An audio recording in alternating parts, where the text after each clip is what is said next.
Hello everyone. We're going to be discussing a panel that I redrew for Venna's Planet Special Edition Volume 3.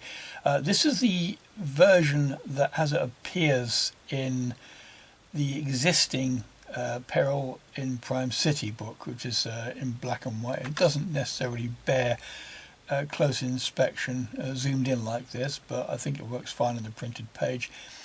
This is how it was going to appear in the current volume 3, calling it volume 3 now, a bit more fancy, which I'm now working on. So I'm expanding some of the panels, adding color, adding texture, adding tone, and rewriting some of the script. So now something is going to go peculiar with this one after a number of minutes, which I'll explain when we get there.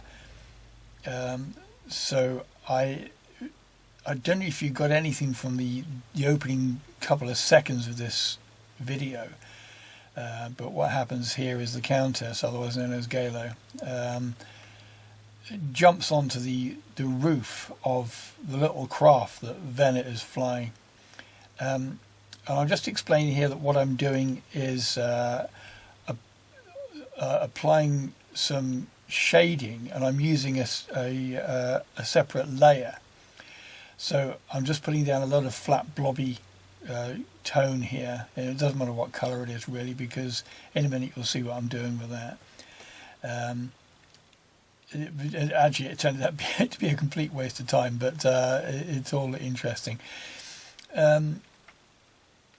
Anyway, she's trying to wrestle the controls from Venna. And of course this is going to have a rather disastrous effect. I mean, they're going to crash, but unfortunately so do I, because at a certain point I realise that this panel, it doesn't matter what I do with it, it isn't working for me. There are things that just don't work in colour that might have got away with in black and white. It's a clumsy drawing to start with, and this is just where I completely freak out. I can't draw this anymore. Like, there's no point, there's no amount of anything that I can do that's going to save this. Bye bye. Now this is a new drawing I've done. And I'll just say that all of this stuff is in order to save a lot of time.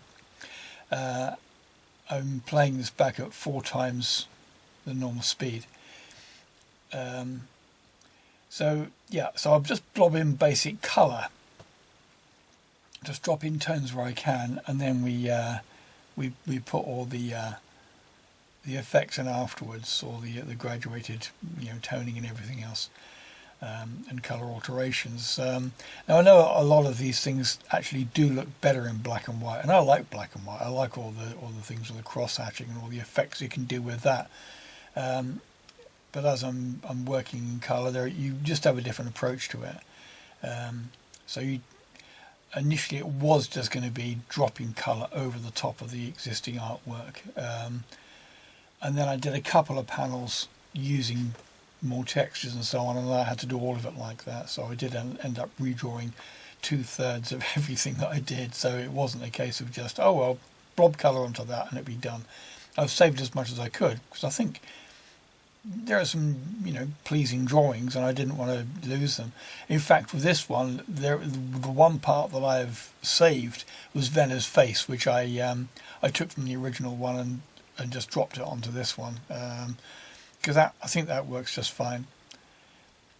Now, the one element of complete lack of realism in these stories is that the girls are always nicely made up.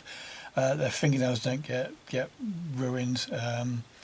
We never see them apply makeup, but here's the clue: it's not reality. Okay. Now I wanted to change Venna's eye direction here, so that's quite easy. Just rub them out and put some other ones in. It's only a subtle thing. It's only a slight degree, but it makes all the difference, and it just means that her eyes seem to be more wide open now as well. Yep, they just turn the eyebrows down a bit, and we're now going to be putting a bit of texture and a bit of toning into Galo's ensemble. So yeah, it's just basic colour, and then put all the toning in afterwards, and that's pretty obvious, isn't it? But it's all just highlights. It's highlights. So I'm hoping that this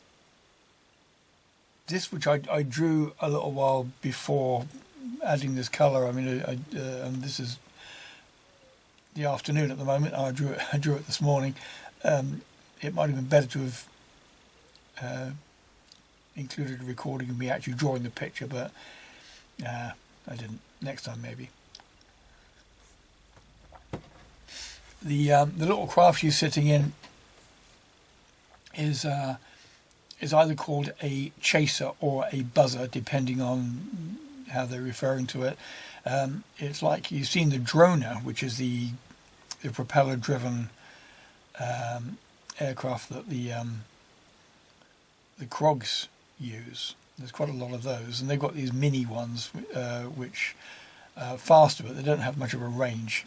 But Venna is flying one of these at the moment because she's on this quest to find her friend.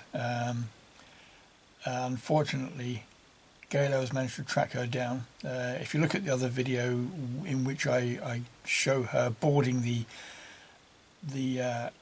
craft that was pursuing her, well, I don't want to give too much away, but she jumps from that one onto this one. And one thing about Gailey was that she would make a great heroine, because she does very good, very, very dangerous stunts, and she's completely fearless. Venna isn't fearless. Venna's brave, and there are those are different things. She has to really find the courage inside her when she does things that are death-defying. The Countess doesn't care. I think she thinks she has a completely charmed life, and she intends to blight everybody else's life if she can. That's just her way.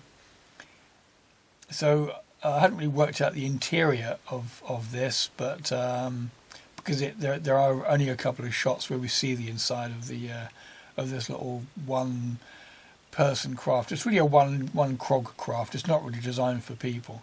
And there's a reference in the story where Venna is saying, how much it vibrates, not necessarily implying that that makes it an uncomfortable ride, but we won't go into that.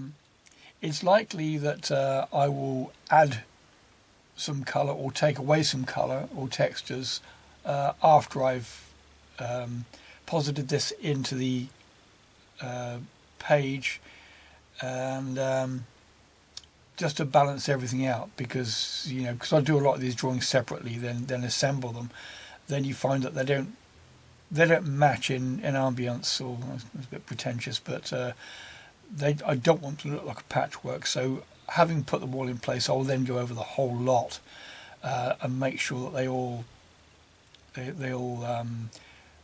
coexist, or they all harmonise. So here we are. We're now going to slot that in. It does mean chopping out quite a lot of what I've already drawn. That doesn't matter. That's in its place, and we can see it juxtaposed with the other one. In a way, the other one works quite well, but this one is simply more correct. Once I've got the speech bubbles in place, that will cover up some errors. And that's it. Thanks for watching. There'll be more of these. Please subscribe.